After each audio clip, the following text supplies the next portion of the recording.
Bonjour, bonjour à tous. Tata Armel, vous êtes sur le ministère EVE.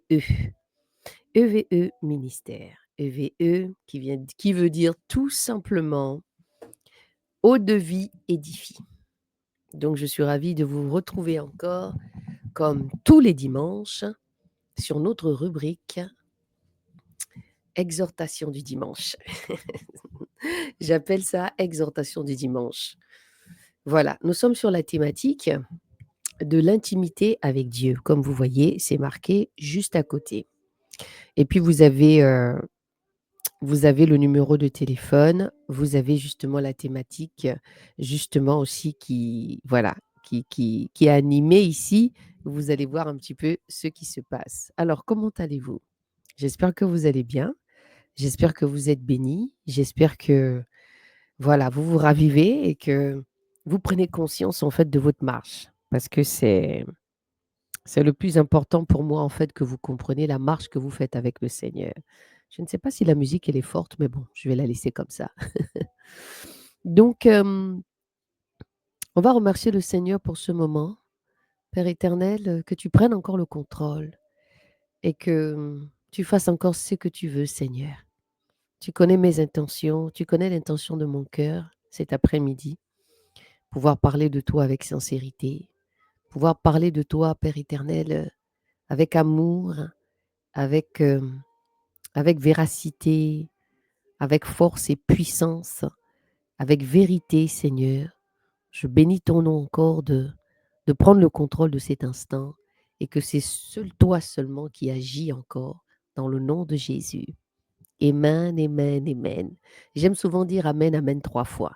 Donc, après, c'est ma préférence à moi, d'accord? Waouh! Alors, je suis là encore parce que le thème, la thématique et la thématique de l'intimité avec Dieu est tellement large qu'il y a tellement de choses à dire à ce sujet, tellement de choses à dire, tellement de choses à dire à ces sujets, tellement de choses à dire à ces sujets. Alors, je vais d'abord revenir. Vous avez une première vidéo, vous avez une deuxième vidéo de l'intimité et nous sommes sur la troisième maintenant. Alors, avant d'aller plus loin, je voudrais d'abord vous donner la définition de l'intimité dans la Bible. Qu'est-ce que c'est l'intimité dans la Bible? L'intimité dans la Bible. L'intimité, c'est le temps des confidences, de la communion profonde, de la communion de deux âmes qui s'aiment et aiment être ensemble. Ça, c'est ça, c'est l'intimité. C'est un temps mis à part, un lieu à l'écart. Jésus est le meilleur modèle d'intimité avec Dieu. Donc, quand on dit que Jésus est le meilleur, c'est-à-dire quand le meilleur exemple d'intimité avec Dieu, je parle ici aux lecteurs, je parle ici à ceux qui lisent la Bible, et je parle ici à ceux qui lisent et qui ont compris en fait l'histoire, parce que nous sommes dans le livre de la Torah actuellement. Non, nous avons fini les 5 livres de la Torah. Nous sommes en train maintenant de lire Josué. Josué qui est en train de conquérir la ville où coule le lait et le miel, que Yahweh avait promis à, à Moïse. Donc Josué prend la relève et il rentre. Il est en train de conquérir, il est en train de rentrer maintenant à Canaan. Oui, parce que hormis les classes qui vont se mettre en place maintenant, parce que EVE évolue, donc vous avez compris, je vous ai toujours dit que j'étais une enseignante et le Seigneur permet maintenant que je puisse mettre des classes. On a une session 1, une session 2 et la session 3. Bon, je reviendrai de long en large au fur et à mesure. Et du coup, donc hormis ce que je fais en amont, donc si ça t'intéresse, n'hésite pas, tu as le numéro de téléphone qui défile, tu as juste envoyé un message en WhatsApp et tu me laisses ton message, pas m'appeler et de me demander si tu es intéressé d'apprendre la Bible. D'accord? C'est gratuit. C'est gratuit. Moi, j'ai appris que la parole de Dieu ne se vendait pas. Donc, c'est gratuit. Donc, tu vas apprendre, tu vas te, tu vas te challenger parce que il y aura beaucoup il y aura beaucoup de recherches, beaucoup de méditation, euh, euh, euh, de, il y aura des temps avec les autres qui feront partie de la session un ou 2, donc se retrouver, de recherche ensemble à l'unisson. Voilà, parce qu'il faut aussi apprendre à se supporter, il faut apprendre à se comprendre, il faut apprendre à écouter celui qui est en face de toi. Donc ça va pas être un travail de tout repos et ça va vous amener à savoir exactement ce que vous voulez. C'est pourquoi à chaque fois je dis toujours ceci: «Qu'est-ce que vous voulez?» Parce qu'une fois qu'on sait et qu'on identifie ce qu'on veut, on avance sans pourtant rechigner. On se dit: «C'est ce que je veux. C'est pas autre chose que je veux, c'est ce que moi je veux». Voilà, donc sachez exactement ce que vous voulez. Donc, ceci dit, je vous ai expliqué un petit peu qu'est-ce que c'est l'intimité. Parce que beaucoup ne comprennent pas l'intimité avec Dieu. Et dans les temps où nous sommes, on se rend compte combien de fois l'intimité avec Dieu va devenir très, très, très rare. Parce que les gens vont penser plutôt à, à suivre les autres au lieu de s'intéresser à son propre choix, de vous dire qu'est-ce que je veux. Est-ce que c'est Jésus que je cherche ou bien c'est quelqu'un d'autre que je cherche? Donc c'est très important de pouvoir s'identifier, de pouvoir dire, moi c'est avec Dieu que je vais marcher. Maintenant, qu'est-ce que je mets en œuvre? Quelles sont, quelle est la discipline que je mets pour marcher avec Jésus? Je vous invite vraiment à lire la Bible. Donc, je t'invite à venir nous retrouver demain matin. On va se retrouver à 6h30 et nous allons méditer le chapitre 9. J'estime qu'on a déjà médité le chapitre 9 et 10. Et donc, demain, ce sera des conclusions encore de le groupe que j'ai mis en place par la grâce de Dieu, de pouvoir échanger là-dessus sur le chapitre 9 et 10 que nous allons méditer demain ensemble. Et moi, je lirai justement ces 2 chapitres-là en direct. Donc, tu peux toujours venir, t'abonner et puis comprendre ce qui est dit. Alors, on va continuer parce que j'ai beaucoup de choses à dire encore aujourd'hui par rapport à l'intimité. Donc, je redis ça encore une fois. L'intimité, c'est le temps des confidences, de la communion profonde, de la communion de deux âmes qui s'aiment et aiment être ensemble. C'est un temps mis à part, un lieu à l'écart. Jésus est le meilleur modèle d'intimité avec Dieu. Amen. Je pense que ça, vous avez compris. Ben écoutez, je suis sur une pédagogie, hein. Donc le but ici, c'est que vous comprenez. Amen. Voilà. Alors, et on va rentrer dans une lecture. On va rentrer dans la lecture parce qu'il faudrait que nous lisons un petit peu Jean. On va lire le livre de Jean. On va lire Jean. Je vais me laisser guider comme ça par le premier verset et puis on va avancer et je vous dirai là où je vais aller. Alors, parce que nous allons revenir encore ici sur la repentance. Eh oui.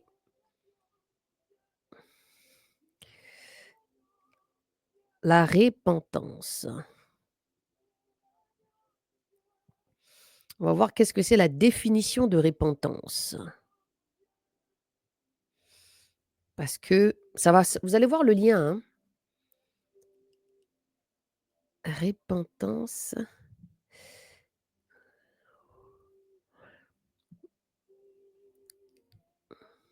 Amen. On va aller ici dans le dictionnaire Larousse pour nous expliquer en fait qu'est-ce que c'est la repentance. La repentance ou se repentir. Parce que la repentance et l'intimité et le naître de nouveau, ça va ensemble. Si on n'est pas né de nouveau, on ne peut pas être intime avec Dieu. Si on ne se répand pas de ses péchés, on ne peut pas être intime avec Dieu. J'entends beaucoup de gens ici et là me dire: «J'aime Dieu, je l'aime tellement, ma vie est consacrée à lui». Heu, vous savez, j'ai beaucoup d'explications aujourd'hui. J'ai beaucoup de comment dire? Seigneur aide-moi. J'ai beaucoup d'exemples aujourd'hui qui me montrent que les gens ne sont pas convertis. Et alors que la conversion est la base de chaque chose. La conversion est la base de la marche que nous allons faire avec le Seigneur, donc de la nouvelle créature que nous sommes. Donc nous allons lire ici dans la naissance d'en haut, dans ma Bible, dans le livre de Jean, le chapitre 1, non, le chapitre 3, pardon. Et au verset 1, mais il y a eu un homme d'entre les pharisiens nommé Nicodème, qui était un des chefs des Juifs, lesquels vint de nuit à Jésus et lui dit, Maître, nous savons que tu es un docteur venu de Dieu, car personne ne peut faire les miracles que tu fais si Dieu n'est avec lui. Alléluia. Au verset 3, Jésus répondit et lui dit, en vérité, je te le dis, si quelqu'un ne naît d'en haut, il ne peut voir le royaume de Dieu. Au verset 4, Nicodème lui dit, comment un homme peut-il naître quand il est vieux? Peut-il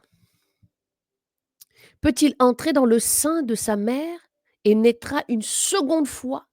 Alléluia. Vous voyez Nicodème?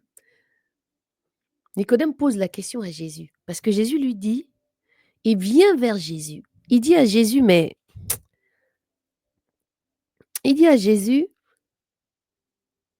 Nicodème qui était un des chefs des Juifs, lesquels vint de nuit à Jésus et lui dit, Maître, nous savons que tu es un docteur venu de Dieu, car personne ne peut faire les miracles que tu fais si Dieu n'est avec lui.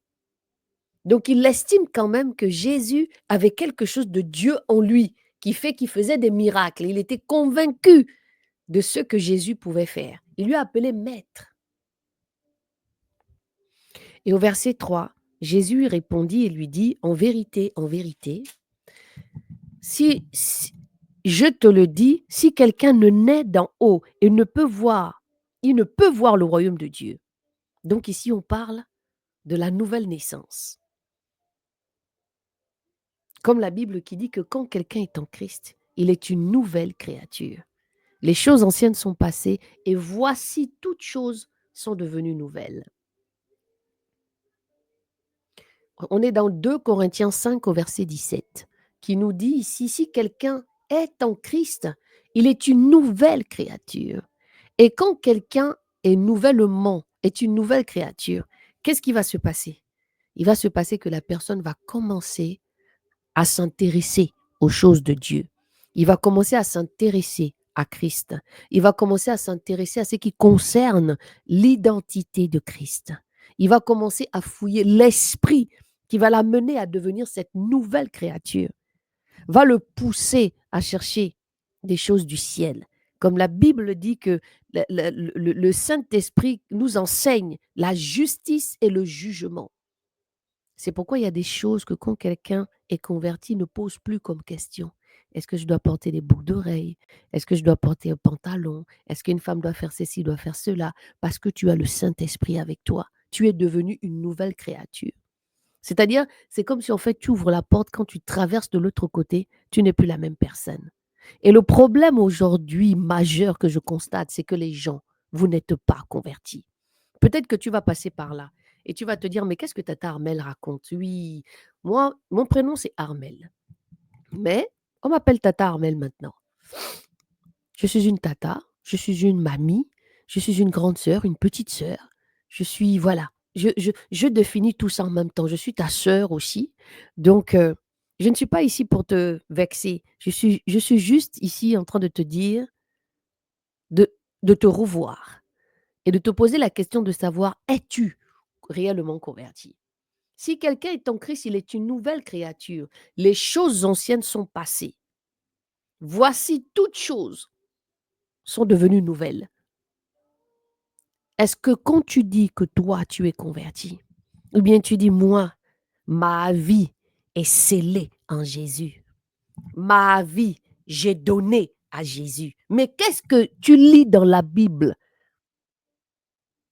Est-ce que tu es sûr que les mots que tu prononces reflètent la marche que tu fais avec Dieu? Nous continuons. Alléluia. Donc, nous reprenons le verset 4. Nicodème lui dit, comment un homme peut-il naître quand il est vieux? Peut-il entrer dans le sein de sa mère et naître une seconde fois? Un chef, hein. Il était chef des Juifs. Ils n'avaient pas compris la révélation du Seigneur. C'est pourquoi je vous dis, la marche avec le Seigneur, là, c'est la révélation de son esprit. Si tu n'as pas l'esprit de Dieu, tu ne vas pas comprendre beaucoup de choses. C'est pourquoi la parole nous dit que le royaume des cieux est une folie pour ceux qui périssent. Parce que on va recevoir des révélations de Dieu où tu vas te dire, mais qu'est-ce qu'elle est en train de te raconter? Mais c'est pas normal, il n'existe pas. Ma sœur, mon frère, ma fille, mon fils, commencez, arrêtez de croire que Jésus, c'est une histoire de non, c'est trop cool, c'est trop fun, c'est trop flex. Non, c'est pas ça, Jésus. Jésus, c'est pas des histoires de flex. C'est pas, ah non, j'ai trop envie d'aller dans cette église-là parce que c'est trop cool. Il n'y a rien de cool dans l'histoire de Christ. L'histoire de Christ est une réalité. L'histoire de Christ, c'est des gens qui se convertissent, des gens qui réalisent quel est l'esprit qui va les habiter pour comprendre, pour que les yeux s'ouvrent. Amen. Seigneur, merci. Amen. Ah là là. Jésus, comment je veux dire? Nicodème lui dit, comment un homme peut-il naître quand il est vieux? Peut-il entrer dans le sein de sa mère, naître une seconde fois? Jésus répondit en vérité, je te le dis, si quelqu'un ne naît d'en haut, si quelqu'un ne naît d'eau, pardon, excusez-moi, je suis encore allé vite. La parole de Dieu, quand ça m'attrape, hein. Ah là là là là là là là là. Seigneur, pardonne-moi, papa. Ta grâce, mon Dieu, mon roi. Si quelqu'un ne naît d'eau et d'esprit, on parle ici de baptême de l'eau. Donc, tu te baptises dans le nom de Jésus. Et puis après, tu as le Saint-Esprit. Et aussi le baptême du Saint-Esprit, où l'Esprit de Dieu vient maintenant, ça rentre. Donc, Jésus lui dit ici, si quelqu'un ne naît d'eau et d'esprit, il ne peut entrer dans le royaume de Dieu. Ce qui est né de la chair, elle est chair. Donc, si tu es né de la chair et que tu n'es pas né de nouveau, que si tu n'es pas né d'eau et tu n'es pas né d'esprit, tu ne vas pas rentrer dans le royaume. Donc, c'est pour vous dire que le Saint-Esprit ici est important. Beaucoup disent, moi j'ai le Saint-Esprit. Moi, le Saint-Esprit marche avec moi.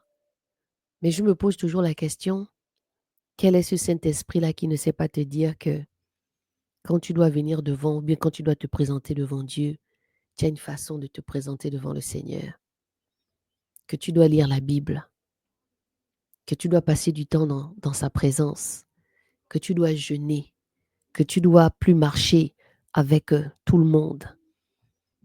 Parce que le Seigneur te sort. Il dit ce qui est né de la chair est chair. Et ce qui est né de l'esprit est esprit. Maintenant, la question, c'est est-ce que tu penses que tu es né de l'esprit ou bien tu es encore dans la chair? Alléluia, Seigneur, merci pour ta parole. Merci pour ta parole, Seigneur. Dites-moi. Dites-moi. Je veux savoir. Laissez en tout cas vos commentaires. Vous allez laisser vos commentaires, vous allez laisser vos questions. Vous avez le numéro de téléphone ici qui défile. Vous allez, vous allez laisser des messages. C'est très important. J'étais en live vendredi. Comme d'habitude, tous les vendredis, je suis en live sur mes réseaux sociaux habituels et j'étais sur TikTok. Et là, j'ai beaucoup de personnes qui m'ont posé la question de savoir comment ressentir, comment savoir si on est dans la présence de Dieu. Comment faire pour ne pas douter de la parole de Dieu. J'ai eu une colère sainte dans mon cœur parce que je me suis dit, mais comment on peut poser ce genre de questions? Pourquoi on peut poser ce genre de questions de savoir est-ce que, pourquoi, comment faire pour ne pas douter de la parole de Dieu? Comment on peut poser ce genre de questions? Et j'ai une question aussi, il y a une question aussi très récurrente que j'ai souvent l'habitude de recevoir comme parole, c'est euh, je n'arrive pas à prier. Ma vie de prière est combattue. Enfin, je sais pas quoi, je ne suis pas si extraordinaire que ça, que même si moi, euh, je suis combattue, quand on commence à rentrer dans la parole, une fois que tu sors du côté chair et que tu reviens et que tu viens dans l'esprit, c'est obligé que tu sois combattu. C'est un combat d'abord avec toi-même, avec ta chair. L'ennemi de l'homme, hein, c'est pas quelqu'un d'autre, c'est lui-même, dans le combat qu'il est en train de faire, avec lui-même. Donc, tu vas être combattu, tu vas avoir des réclamations, mais vu que tu es doté aujourd'hui d'un nouvel esprit, d'une nouvelle naissance, tu pars de l'aspect chair et esprit. Donc, c'est obligé. Il y a des questions qui ne se posent pas. Il y a des questions qui ne se posent vraiment pas. Soit tu es converti, soit tu es né de l'esprit, ou tu, n'es, ou tu es resté, tu es toujours dans la chair. En fait, il y a tellement de questions à se poser sur ce sujet. Il y a tellement de questions à se poser. Il y a tellement de choses à dire par rapport à ce sujet. C'est que vous ne prenez pas conscience de qui est Jésus. Quel est le Jésus qu'on te vend? Ou bien quel est le Jésus que tu as inventé dans ton cœur, dans ton esprit, qui fait que le Jésus là n'agit pas?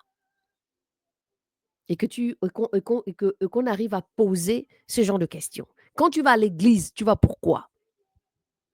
Comme on disait à l'époque, tu vas juste chauffer les bancs? Bien parce que là-bas, il y a des chantres, il y a des jeux, il y a des jolis frères là-bas.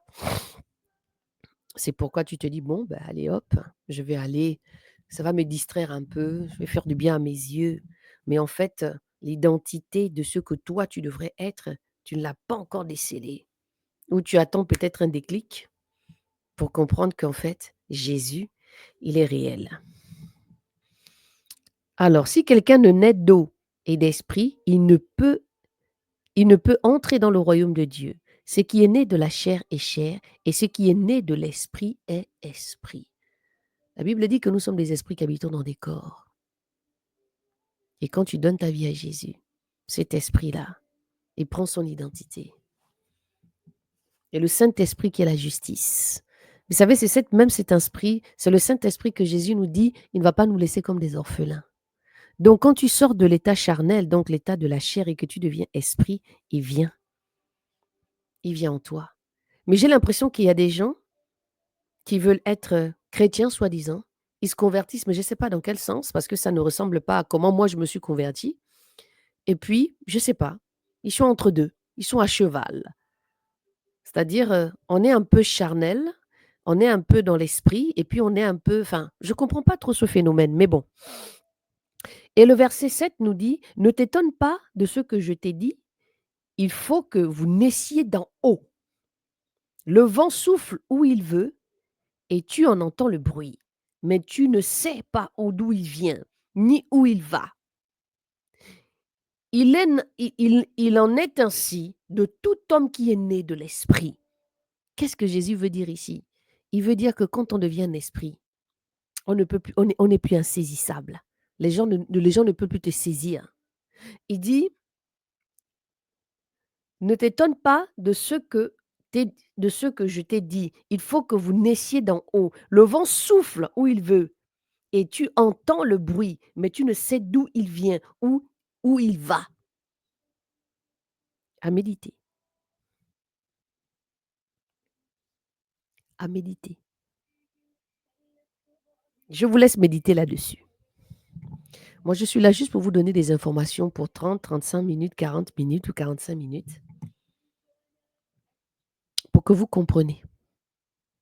Et puis en même temps, si vous voulez creuser dans cette marche-là, vous venez à l'école EVE pour apprendre. Alors donc là, j'étais dans dans la première réflexion en fait du naître d'en haut. Donc posez-vous la question, est-ce que je suis converti? Parce que l'intimité nous amène à ça. Quand quelqu'un est converti, je l'expliquais encore dans mon live de vendredi. J'expliquais comment le Seigneur est venu me chercher. Comment le Seigneur est venu me chercher. Comment j'ai donné ma vie à Jésus. L'aspect de se repentir, naître de nouveau. On nous l'explique ici tellement bien. Écoutez, naître d'en haut, dans la plupart des Bibles modernes se trouve l'expression naître de nouveau. Or, cette traduction n'est pas correcte, puisque le texte grec utilise l'expression naître d'en haut. Alléluia. Qui signifie depuis le haut, depuis un endroit plus élevé. ce qui vient des cieux ou de Dieu. Depuis le début, l'origine de ce mot se trouve dans, j'ai quelques références bibliques que j'ai ici. Est-ce que vous comprenez? Donc tu dois venir d'en haut. La naissance, là, elle doit être faite depuis le ciel, depuis un endroit bien défini. Donc pose-toi la question, suis-je né de nouveau? Est-ce que les choses sont passées comme le 2 Corinthiens? Est-ce que les choses anciennes sont passées? Ou bien je suis toujours la même Laura, la même Flore, la même Justine, le même Justin Pierre? Je suis toujours le même. Je suis toujours le même Lucas. Je suis toujours le même Dominique. C'est bien de prier, mais tu pries qui? Tu pries quoi? Parce qu'aujourd'hui, j'ai remarqué que les gens font des choses mécaniquement. C'est-à-dire Jésus, ça devient cool, quoi. Ça devient fun. C'est bon de dire Jésus parce qu'apparemment, ça crée un petit mood. Mais Jésus, le Jésus que je vous présente là, c'est pas un mood, hein. C'est pas un mood du tout.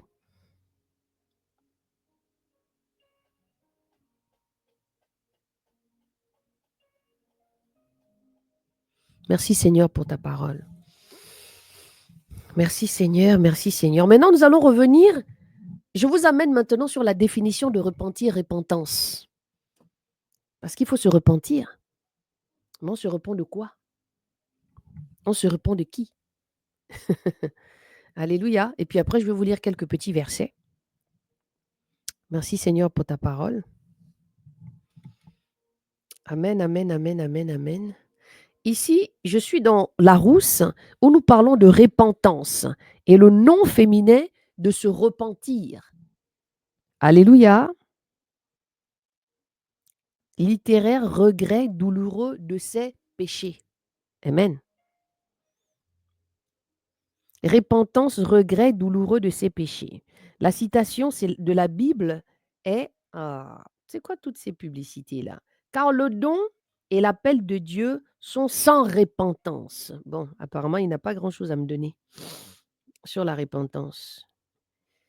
Découvrir dans l'encyclopédie. Il n'a pas vraiment grand-chose à me donner hein, sur la rousse. Hein.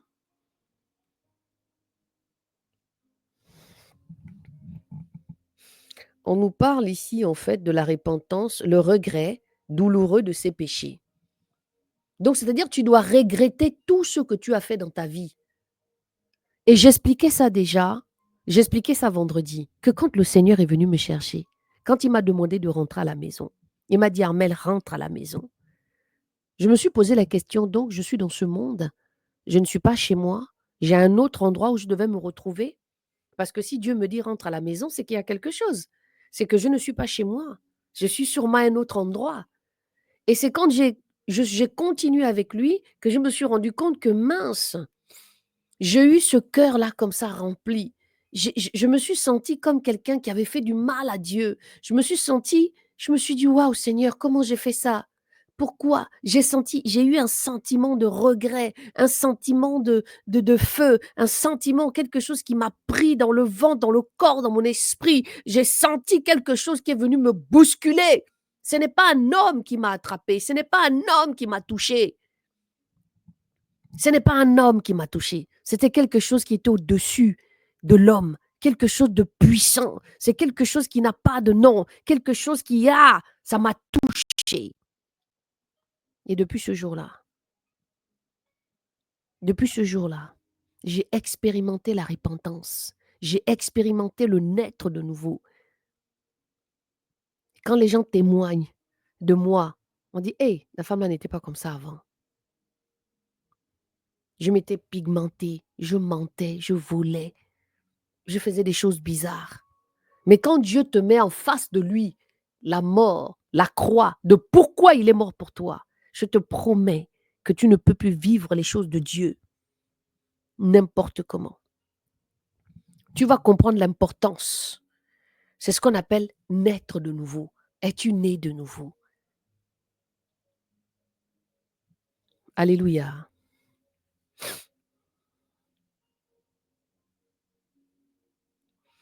Regret douloureux du péché. Mais si même toi-même, tu n'identifies pas le péché, c'est quoi ici le péché? Le péché, c'est de rater son objectif. Donc, c'est-à-dire, tu réalises que je vais rater, tu vas rater ton objectif. Tu vas réaliser que, oh, c'est pas possible. Je suis venue là pourquoi? Beaucoup de personnes se posent des questions. Moi, je vais impacter. Je suis une femme d'influence. Je suis un homme d'influence. Je suis là pour impacter ma génération. J'ai envie de te dire, hein, si tu veux vraiment impacter ta génération, tu dois naître d'en haut. Tu dois comprendre qu'est-ce que c'est la repentance. La repentance, le naître de nouveau. Et de revenir sur 2 Corinthiens, qui dit que quand quelqu'un est en Christ, 2 Corinthiens 5 au verset 17, j'en avais déjà parlé dimanche dernier. Si quelqu'un est en Christ, il est une nouvelle créature. Les choses anciennes sont passées. Voici, toutes choses sont devenues nouvelles. Les gens voient et les gens témoignent de ce qu'ils voient de toi. Alléluia. Donc, explique-moi, dis-moi, laisse-moi ton message. La repentance ou se repentir, c'est le regret douloureux du péché. Donc, dans Jean 3 au verset 3, Jésus lui répondit en vérité, je vous l'ai déjà lu tout à l'heure. Jésus répondit en vérité, je te le dis, si un homme ne naît d'en haut, il ne peut voir le royaume de Dieu. Vous jouez trop avec la parole de Dieu. En 2025, les gens, ils ont cru qu'ils étaient amis de Dieu. Si tu confesses de ta bouche, on est dans Romains 10 au verset 9. Si tu confesses de ta bouche le Seigneur Jésus, et si tu crois dans ton cœur que Dieu l'a ressuscité des morts, tu seras sauvé. Mais même, la parole, elle est révélatrice. La parole, elle revient toujours à celui qui l'a envoyée. La parole, quand elle est lâchée, elle a toujours un impact sur la personne. Alléluia. 1 Pierre 1 au verset 3. Béni soit Dieu le Père de notre Seigneur Jésus-Christ qui, selon sa grande miséricorde, nous a régénérés pour une repentance, pour une espérance vivante par la résurrection de Jésus-Christ d'entre les morts. Alléluia. Romains 6 au verset 3. Ignorez-vous que nous tous qui avons été baptisés en Jésus-Christ, c'est en sa mort que nous avons été baptisés. Oh non, il y a trop de versets bibliques. Je ne peux pas tout vous donner. Je ne peux pas parce que vous n'allez pas comprendre. Donc, voici un petit peu mon exhortation encore sur l'intimité. Voici pourquoi l'intimité est importante avec Dieu.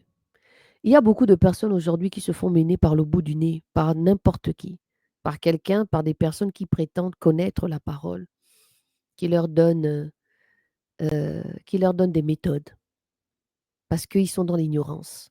On ne peut pas toujours dire le peuple de Dieu périt par manque de connaissances, alors que on crie, alors qu'aujourd'hui les réseaux sociaux un peu partout sont criblés de paroles de Dieu. Bien sûr, tout n'est pas à prendre. C'est pourquoi il faut toujours avoir le discernement de ce qu'on écoute, de ce qu'on voit. Mais j'ai compris aussi que beaucoup de personnes ont décidé de choisir leur Dieu.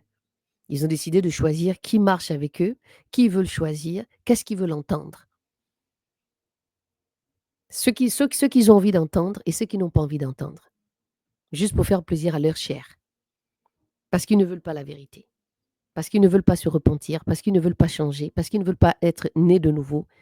Ils préfèrent rester dans leur mensonge. Comme la Bible pouvait dire que la lumière est arrivée dans le monde et beaucoup ne l'ont pas acceptée parce qu'ils préféraient rester dans leurs ténèbres. Parce qu'ils ne veulent pas que les gens voient ce qu'ils ont en secret. Parce que la parole de Dieu, la bonne nouvelle, c'est la lumière. La Bible dit que Jésus était la lumière du monde. Il l'est. Il reste toujours la lumière du monde.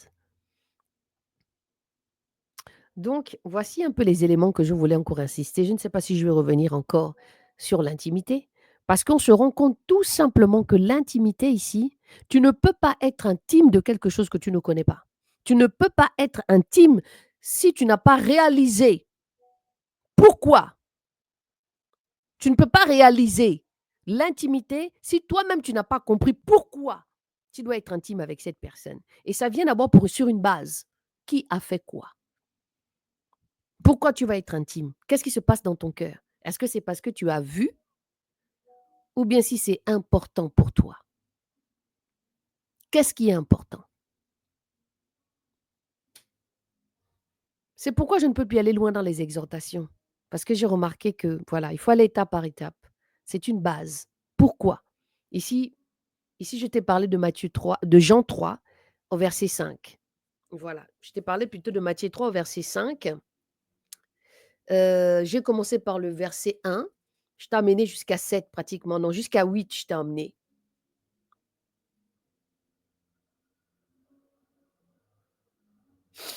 Voilà. Donc cette discussion, cette discussion de Nicodème avec Jésus, elle est très intense. Je vous laisse, je vous laisse aller la méditer, je vous laisse aller encore vous-même aller chercher, je vous laisse aller la lire, mais je vais quand même la lire parce que je vais la lire pour terminer.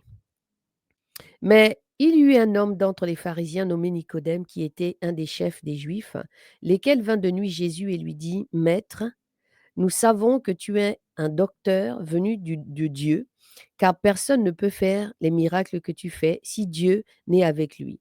Jésus répondit et lui dit: en vérité, je te le dis, si quelqu'un ne naît d'en haut, il ne peut voir le royaume de Dieu. Nicodème lui dit: Comment un homme peut-il naître quand il est vieux? Peut-il entrer dans le sein de sa mère et naître une seconde fois? Jésus répondit: en vérité, je te le dis, si quelqu'un ne naît d'eau et d'esprit, je te le dis, si quelqu'un ne naît d'eau et d'esprit, il ne peut entrer dans le royaume de Dieu. Ce qui est né de la chair est chair, et ce qui est né de l'esprit est esprit.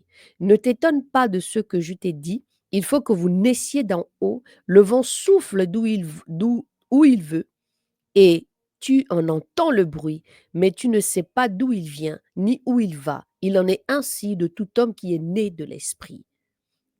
Nous sommes dans le verset 9. Nicodème répondit et lui dit: Comment peuvent se faire ces choses? Jésus répondit et lui dit: Tu es un docteur d'Israël et tu ne connais pas ces choses. En vérité, je te le dis, nous disons ce que nous savons et nous rendons témoignage de ce que nous avons vu, et vous ne recevez pas notre témoignage.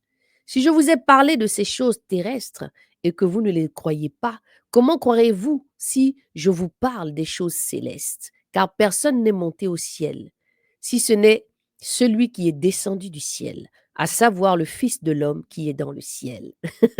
Ça encore, c'est autre chose, n'est-ce pas? Et si on vient au verset 16 qui nous dit: Car Dieu a tant aimé le monde qu'il a donné son Fils unique, afin que quiconque croit en lui ne périsse pas, mais qu'il ait la vie éternelle. Si on continue au verset 17, car Dieu n'a pas envoyé son Fils dans le monde pour condamner le monde, alléluia, mais afin que le monde soit sauvé par lui.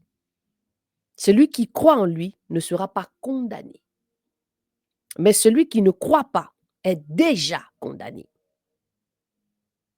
Et voici le sujet de la condamnation. C'est que la lumière est venue dans le monde et que les hommes ont aimé les ténèbres plus que la lumière, parce que les œuvres étaient mauvaises. C'est ce que je disais tout à l'heure. Car quiconque fait le mal est la lumière et ne vient pas à la lumière de peur que ses œuvres ne soient condamnées. Donc on se rend compte qu'il y a des gens qui ne veulent pas être dans la lumière parce qu'ils ne veulent pas être condamnés. Ou peut-être parce que ils ne veulent pas que les gens voient ce qu'ils ont fait auparavant. Donc, ils préfèrent continuer à rester au lieu de venir chercher la lumière. Parce que Dieu, il pardonne toujours quand on est dans cet état de repentance. Alléluia. Mais celui qui agit selon la vérité vient à la lumière, afin que ses œuvres soient manifestées, parce qu'elles sont faites selon Dieu. Alléluia. Voici un peu, c'est le chapitre 3. Je ne l'ai pas terminé, hein, je n'ai même pas lu tout le chapitre, hein, parce qu'il y a encore beaucoup de choses, voilà. Donc, je vous laisse aller lire le chapitre 3 au verset 1 à, à 21. Donc, allez-y méditer, allez-y chercher, allez-y creuser. Mais je voudrais aussi que vous reteniez une chose, c'est-à-dire naître de nouveau, la nouvelle naissance. Quand quelqu'un est en Christ, il est une nouvelle créature. Les choses anciennes sont passées, voici toutes choses sont devenues nouvelles. Il faut chercher aussi la repentance. La repentance ici qui veut dire, je vous l'ai donné déjà tout à l'heure, la repentance ici qui veut dire repentance ou se repentir au féminin, qui regrette douloureux de ses péchés. Et j'ai déjà expliqué plusieurs fois que le péché ici, c'est rater son objectif. Tu es sur la terre pourquoi? Tu es sur la terre pour dire, OK, moi je suis une femme d'influence, je vais impacter, je vais me faire beaucoup d'argent, parce que c'est ce qui se passe aujourd'hui. Tout le monde soupire à l'argent. Je ne dis pas que c'est mauvais, mais quand l'argent vient de Dieu, qui est celui qui te donne une gestion pour le royaume, tu ne vas pas utiliser cet argent-là n'importe comment. Non, parce que Dieu, quand il te donne de l'argent, c'est pour que tu aides ses enfants. Parce que la base du Seigneur, c'est toi, c'est moi, c'est lui, c'est elle. Parce qu'il est d'abord amour. C'est le souci de ton frère, de ta sœur, qu'il importe quand toi tu as les moyens.